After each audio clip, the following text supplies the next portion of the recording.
नमस्कार दोस्तों, मैं नीरज स्वागत करता हूं आपका डीएनडी क्लासेस में। क्वेश्चन नंबर 9 है आपका अकाउंटिंग क्वेश्चन का। देख लेते हैं फटाफट से कैसे होगा।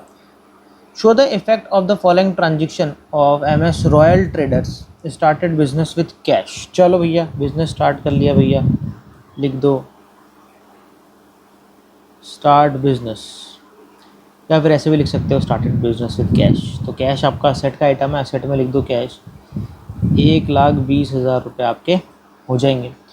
अब ये 1,20,000 रुपये कैश है और यही 1,20,000 रुपये क्या हो गई आपकी कैपिटल भी हो गई। ठीक है। बी पॉइंट, बी में क्या बोल रहा है, purchase goods for cash. Second point डाल दो और लिख दो क्या, परचेज गुड्स। कैश में परचेस करा, मतलब कैश देके परचेस करा, तो कैश में से 10,000 रुपये माइनस होंगे क्योंकि आपने कैश पे कर दिया। दूसरा, स्टॉक में एक आइटम बन जाएगा नया और उधर अपन 10,000 रुपये लिख देंगे।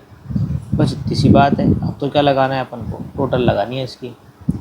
तो देखो 1,10,000 रुपये का कैश आपका बच गया और 10,000 रुपये का स्टॉक आ गया, तो असेट साइड की टोटल हो गई 1,20,000 रुपये और लाइबिलिटी साइड में तो एक ही आइटम है कैपिटल, तो इधर की भी कितनी हो गई 1,20,000 रुपये। सेकेंड पॉइंट हो गया। अब अपन देख लेते हैं थर्ड पॉइंट। थर्ड पॉइंट में क्या बोल रहा है, rent received. Rent received, rent आया है आपके पास में कितना, 5,000 रुपये आया, तो 5,000 रुपये कैश में क्या हो जाएंगे, ऐड हो जाएंगे। दूसरा, रेंट रिसीव्ड आपके लिए इनकम है, इसलिए ये कैपिटल में जाके भी क्या हो जाएगी, ऐड हो जाएगी। ठीक है ना। तो आपका 1,15,000 रुपये का कैश हो गया। अब 10,000 रुपये का स्टॉक हो गया, तो 1,25,000 रुपये की असेट टोटल हो गई और इधर कैपिटल भी क्या हो गई, 1,25,000 रुपये की हो गई। आगे बढ़ते हैं भैया फोर्थ पॉइंट की तरफ। देखें जरा फोर्थ पॉइंट क्या बोल रहा है। सैलरी आउटस्टैंडिंग है, रेंट रिसीव्ड 2,000 रुपये, सॉरी रेंट रिसीव्ड, अरे यार तो दूर लिखा हुआ है ना, एक सेकंड रुको। अरे ऐसे ही है ना, हाँ ऐसे ही है।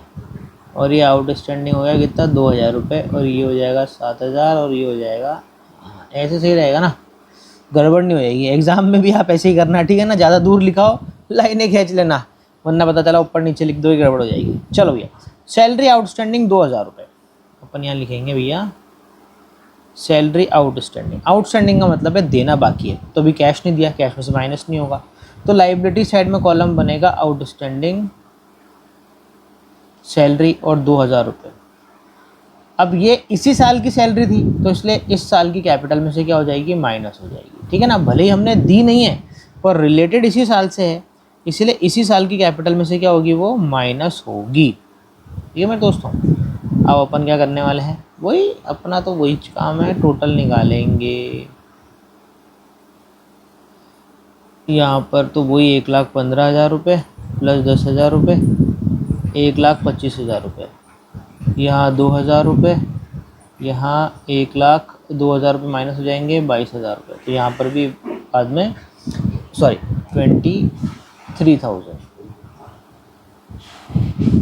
ठीक है, तो यहाँ पर ये टोटल हो गई। फोर्थ पॉइंट हो गया। फोर्थ के बाद में अब अपन देखेंगे फिफ्थ पॉइंट। फिफ्थ पॉइंट में क्या बोल रहा है, sold goods for cash costing 5,000 rupees, और कितने में बेचा, 7,000 रुपये। यानी हमने कोई गुड्स है जिसको हमने सेल कर दिया कितने में, 7,000 रुपये में, पर उसकी कॉस्ट कितनी थी, 5,000 रुपये। यानी स्टॉक आपके पास में कितना गया, 5,000 रुपये का गया, कैश आपके पास में कितना आया, 7,000 रुपये आया, और जो दोनों का डिफरेंस है कितने का, 2,000 रुपये का, ये क्या हो गया आपका प्रॉफिट हो गया। ऐसे अलग अलग लिख लिया करो, तुम्हारे को कभी दिक्कत नहीं होगी। ये तो कैश में से माइनस हो जाएगा क्योंकि, सॉरी कैश में प्लस हो जाएगा क्योंकि आपने सेल करी है, पैसा आया है।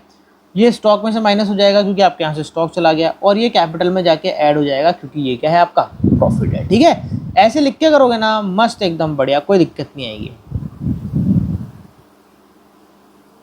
सोल्ड गुड्स, ठीक है, 7,000 रुपये का कैश आया, इसलिए कैश में ऐड कर देंगे। स्टॉक आपका कितना चला गया, 5,000 रुपये का चला गया, और सॉरी मैंने माइनस भी कर दिया, 7,000 रुपये ऐड होंगे ना, ये 7,000 रुपये ऐड होंगे कैपिटल में, इसमें से स्टॉक में से माइनस हो जाएंगे, और जो 2,000 रुपये का आपका प्रॉफिट है वो आपका कैपिटल में जाके क्या हो जाएगा, ऐड हो जाएगा। चलो भैया हो गया। तो ये आपका कितना हो जाएगा, 1,22,000 रुपये प्लस 5,000 रुपये, क्योंकि 5,000 का स्टॉक रह गया अब आपका। ठीक है ना, 10,000 का था, तो टोटल अगर देखी जाए तो कितनी हो जाएगी, 1,27,000 की। ठीक है, इधर की देखो 2,000 रुपये चला आ रहा है, चला ही आ रहा है, कोई पेमेंट ही नहीं कर रहा है इसको।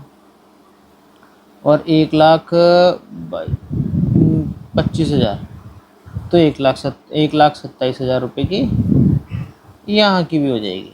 चलो भैया बराबर आ गई, हटाओ इसको। आगे बढ़ते हैं। आगे क्या बच रहा है, गुड्स डिस्ट्रॉयड बाय फायर। चलो बताते हैं, देखो क्या करना है, थोड़ी लाइन लंबी कर लेते हैं इसकी। ये हो गई और इसकी ये हो गई।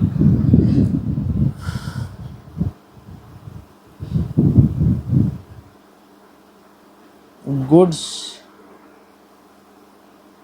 Destroyed by fire. फायर लगने से आपका माल ख़राब हो गया। कितने का माल ख़राब हो गया, 500 रुपये का। तो देखो स्टॉक आपका चला गया ना, 500 रुपये का स्टॉक तो ख़त्म हो गया, तो इसलिए स्टॉक में से क्या हो जाएगा, माइनस हो जाएगा। और ये हमारे लिए क्या है, लॉस है ना, तो लॉस हमेशा कैपिटल में से क्या हो जाते हैं, माइनस हो जाते हैं। बस इतनी सी बात है। टोटल लगाई, ये 1,22,000 रुपये प्लस 4,500 का स्टॉक रह गया। 2,000 ये रुपये ये एज इट इज़ आ रहे हैं, और ये 1,24,500 का ये हो गया। तो अब देखो यहाँ की अगर मैं टोटल लगाऊंगा तो टोटल कितनी आ जाएगी, टोटल आ जाएगी 1,26,500। ठीक है, इधर की कितनी आ जाएगी, 2,000, 1,24,500। तो इधर की भी कितनी, अरे मैंने वापस क्यों लिख दिया, टोटल आ जाएगी आपकी 1,26,500, दोनों साइड की बराबर। बोलो भैया ठीक है, मस्त एकदम, समझ में आ गया। कोई दिक्कत परेशानी कोई समस्या, स्क्रीनशॉट लेना है ले लो। ठीक है मेरे दोस्तों, मिलते हैं हम आपसे अगले वीडियो में एक और नए क्वेश्चन के साथ में। जब तक के लिए मस्त रहें, स्वस्थ रहें, खाते पीते रहें। जय हिंद।